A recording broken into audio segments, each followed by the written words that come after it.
इस वीडियो में मैं आपको बताने वाला हूं कि किसी भी जमीन या प्रॉपर्टी को खरीदने और इसकी रजिस्ट्री करवाने के क्या क्या नियम है, रजिस्ट्री के लिए किन किन डॉक्यूमेंट्स की जरूरत पड़ती है और इसका प्रोसेस क्या है। तो चलिए शुरू करते हैं।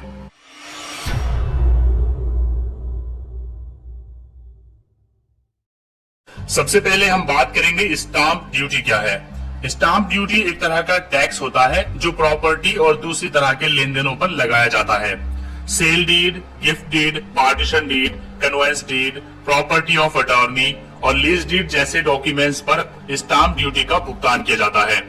प्रॉपर्टी को खरीदने या प्रॉपर्टी ट्रांसफर करने पर स्टाम्प ड्यूटी और पंजीकरण शुल्क का भुगतान करना होता है और स्टाम्प ड्यूटी की रेट प्रॉपर्टी के मूल्य यानी प्रॉपर्टी की वैल्यू के कुछ परसेंट तक होती है। स्टाम्प ड्यूटी और पंजीकरण शुल्क राज्य सरकारों के द्वारा लगाया जाता है, इसलिए हर राज्य में इसकी दर अलग अलग होती है। बड़े शहरों में स्टाम्प ड्यूटी की दर ज्यादा होती है, जबकि छोटे शहरों में स्टाम्प ड्यूटी की दर कम होती है। ट्रांसफर डॉक्यूमेंट्स पर स्टाम्प का भुगतान करने के बाद डॉक्यूमेंट्स को इंडियन रजिस्ट्रेशन एक्ट के तहत रजिस्टर करवाना होता है। प्रॉपर्टी का रजिस्ट्रेशन उस जगह के उप रजिस्ट्रार के अधिकार क्षेत्र के तहत किया जाता है। रजिस्ट्रेशन का मकसद होता है ट्रांसफर डॉक्यूमेंट्स को रिकॉर्ड करना। जब तक प्रॉपर्टी खरीदार या प्राप्तकर्ता के नाम में सरकार के पास रजिस्टर नहीं होती है, तब तक खरीदार या प्राप्तकर्ता घर का ऑफिशियल ऑनर नहीं बनता है। रजिस्ट्रेशन की एक ओरिजिनल कॉपी रजिस्ट्रार के पास रखी जाती है ताकि किसी भी तरह के विवाद के मामलों में वो काम आ सके। चलिए हम बात करते हैं कि प्रॉपर्टी या जमीन के रजिस्ट्रेशन का पूरा प्रोसेस क्या है। आप किसी भी जमीन या किसी भी प्रॉपर्टी को सिंपल 7 स्टेप्स में रजिस्टर करा सकते हैं। स्टेप 1, सबसे पहले आपके क्षेत्र की सर्कल दरों के अनुसार अपनी प्रॉपर्टी का आपको वैल्यूएशन करवाना पड़ेगा। इसके लिए आप किसी भी एडवोकेट से मिल सकते हैं। कोई भी एडवोकेट आपकी प्रॉपर्टी का वैल्यूएशन निकाल देगा। वैल्यूएशन का मतलब होता है कि आपकी प्रॉपर्टी की सरकारी कीमत क्या है, सरकार के हिसाब से आपकी प्रॉपर्टी कितने मूल्य की है। स्टेप 2, अब आपने जो प्रॉपर्टी की खरीद के लिए वास्तविक मूल्य चुकाया है उसकी तुलना स्टेप 1 में दी गई वैल्यूएशन से आपको करनी पड़ेगी। फॉर एग्जाम्पल, अगर किसी प्रॉपर्टी का सरकारी मूल्य 10 लाख रुपए है और आपने उसको 8 लाख रुपए में खरीदा है, तो यहाँ पर आपको देखना होगा कि कौन सी कीमत ज्यादा है।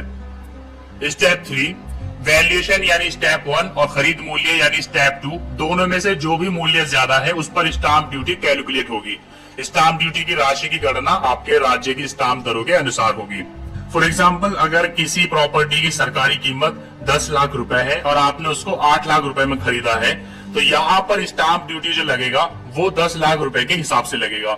इसी तरह से अगर किसी प्रॉपर्टी की सरकारी कीमत 20 लाख रुपए है और आपने उसको 22 लाख रुपए में खरीदा है, तो वहां पर 22 लाख रुपए के हिसाब से उस पर स्टाम्प लगेंगे।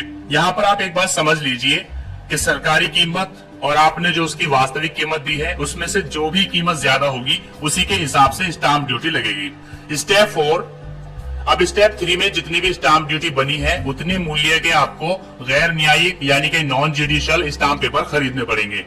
स्टाम्प पेपर आप किसी भी स्टाम्प विक्रेता से खरीद सकते हैं। आपको आपकी सिटी में जगह जगह स्टाम्प बेचने वाले मिल जाएंगे, उनसे आप स्टाम्प खरीद सकते हैं। वैसे आजकल ई स्टाम्प पेपर ऑनलाइन भी खरीदा जा सकता है। आप चाहे तो ऑनलाइन जाकर ई स्टाम्प पेपर खरीद सकते हैं। उसके लिए आपको stock holding corporation of India limited की वेबसाइट पर जाना पड़ेगा। स्टेप 5, अब इन पेपर्स पर आपको सेल डीड प्रिंट करवानी पड़ेगी। अगर किसी और तरह का लेन देन है, जैसे कि गिफ्ट कर रहे हैं आप किसी को, या लीज है या मॉर्गेज है, तो फिर आपको उसी तरह का उस पर एग्रीमेंट प्रिंट करवाना पड़ेगा।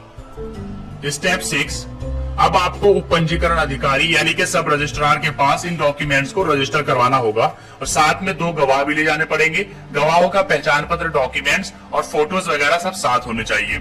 जो प्रॉपर्टी को बेच रहा है उसका आधार कार्ड, उसके 3 फोटो, जो खरीद रहा है उसके 3 फोटो और उसका आधार कार्ड, और 2 गवाहों के आधार कार्ड या कोई भी आईडी और 3 फोटो होने चाहिए। इसके अलावा जो उस प्रॉपर्टी को खरीद रहा है उसका एक फोटो उस प्रॉपर्टी में भी होना चाहिए, मतलब उस प्रॉपर्टी पर खड़े होकर के वहां पर एक फोटो खिंचवाना पड़ेगा। स्टेप 7, इसके कुछ दिनों के बाद ही आपको रजिस्ट्रार के ऑफिस से रजिस्टर्ड ओरिजिनल सेल डीड यानी कि रजिस्ट्री डॉक्यूमेंट मिल जाएगा। चलिए मैं आपको बताता हूँ कि आपको स्टाम्प ड्यूटी कैलकुलेट कैसे करनी है, मतलब कि कौन सी प्रॉपर्टी पर कितनी स्टाम्प ड्यूटी लगेगी। उसके लिए हम पहले कोई भी एक ब्राउजर ओपन कर लीजिए, जैसे कि मैंने यहाँ पर गूगल क्रोम को ओपन कर लिया है। उसके बाद सिंपली आप यहाँ पर एक वेबसाइट टाइप करेंगे indiabुllshomeloans.com। ये टाइप करने के बाद जैसे आप एंटर करते हो तो ये वेबसाइट आपके सामने यहाँ पर ओपन हो जाएगी। वेबसाइट ओपन होने के बाद आपको सिंपली नीचे स्क्रॉल करना है और यहाँ पर आपको एक ऑप्शन मिलता है कैलकुलेटर्स। कैलकुलेटर्स पर जैसे आप क्लिक करते हो तो यहाँ पर आपको 4 कैलकुलेटर्स मिलते हैं जो अलग अलग कामों के लिए है, लेकिन हम यहाँ पर स्टाम्प ड्यूटी देखेंगे तो इसलिए हम स्टाम्प ड्यूटी कैलकुलेटर पर यहाँ क्लिक करेंगे।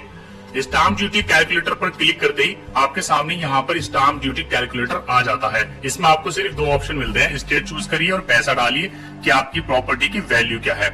चलिए मैं यहाँ पर एक स्टेट चूज कर लेता हूँ। फॉर एग्जाम्पल मैं यहाँ पर दिल्ली चूज कर लेता हूँ। दिल्ली चूज करने के बाद आपको यहाँ पर प्रॉपर्टी की वैल्यू डालनी पड़ेगी कि आपकी प्रॉपर्टी की वैल्यू क्या है। फॉर एग्जाम्पल मैं यहाँ पर डाल देता हूँ 5 लाख। उसके बाद आपको सिंपली यहाँ कैलकुलेट पर क्लिक करना है। जैसे आप कैलकुलेट पर क्लिक करते हो तो यहाँ आपके सामने जो भी स्टाम्प ड्यूटी होगी वो आ जाएगी।